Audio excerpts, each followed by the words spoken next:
I need you. I need you. I need you to replace me. To replace me.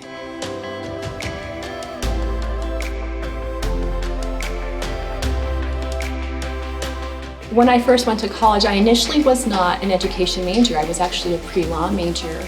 And after 2 years, my father called and said, I don't feel like you should be a lawyer. I feel like you should go into education because you've always loved working with students. And I've never regretted my decision. I go home every day thrilled, feeling like I've accomplished something.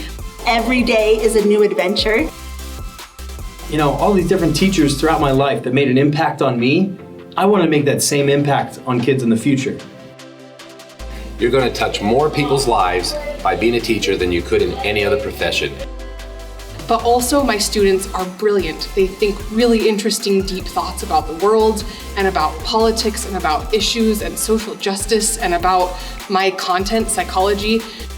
Come join us. Please come in. We need you.